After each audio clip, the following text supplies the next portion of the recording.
Hallo und herzlich willkommen zu diesem Video. Schön, dass du eingeschaltet hast. Ich möchte mir heute herrlich saftige Muffins backen und dafür brauche ich folgende Zutaten. 300 Gramm Mehl der Type 405, 200 Gramm Zucker, 250 Milliliter Öl, 250 Milliliter Milch, 10 Gramm Backpulver und 2 Eier.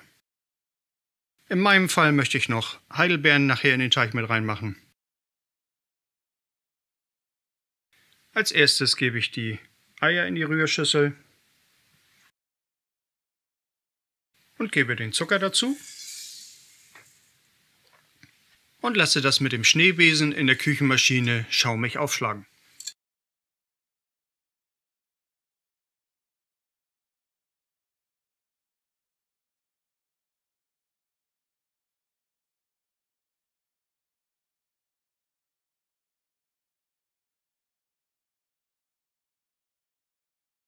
Als nächstes gebe ich dann das Öl hinzu.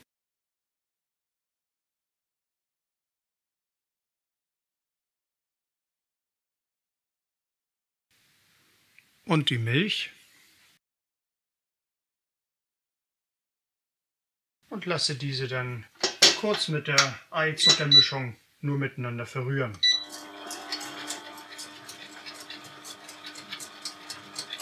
Dazu kommt dann auch noch das Mehl.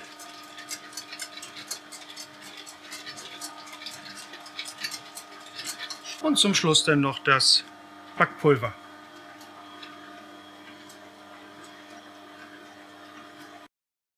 Der Muffinteig ist nun fertig und ich werde mir jetzt die Masse auf meine 6 Formen hier verteilen. Ich werde sie dabei ungefähr 2/3 befüllen. Die gehen ja noch ein bisschen auf.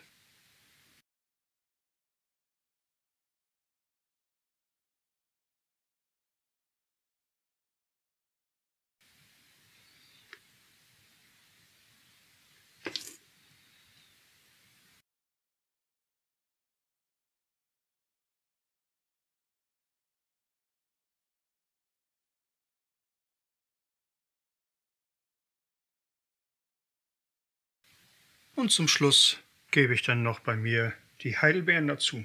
Ich gehe davon aus, dass die Heidelbeeren in den Teig beim Backen einsinken werden. Falls nicht, finde ich das auch nicht weiter schlimm. Dann sind sie eben halt oben drauf. Aber ich denke, dass sie beim Backen durch das Gewicht in den Teig einsinken werden. In meinem Fall waren das jetzt hier ungefähr so 50 Gramm Blaubeeren, was mehr als genug ist. Die Muffins werde ich nun bei 170 Grad Ober- und Unterhitze für ca. 30 bis 40 Minuten ausbacken.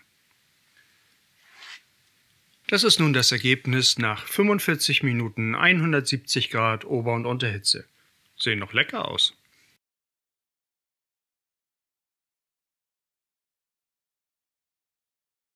So, das war es wieder soweit von mir. Das Rezept ist wie immer zum Nachlesen in der Infobox. Wenn du mehr solcher Videos sehen möchtest, dann abonniere doch einfach kostenlos diesen Kanal und lass mir einen Daumen hoch da. Vielleicht kann ich dich dann ja bald zu einem meiner nächsten Videos wieder begrüßen. Bis dahin mach es gut, bleib gesund und viel Spaß beim Nachbacken. Tschüss!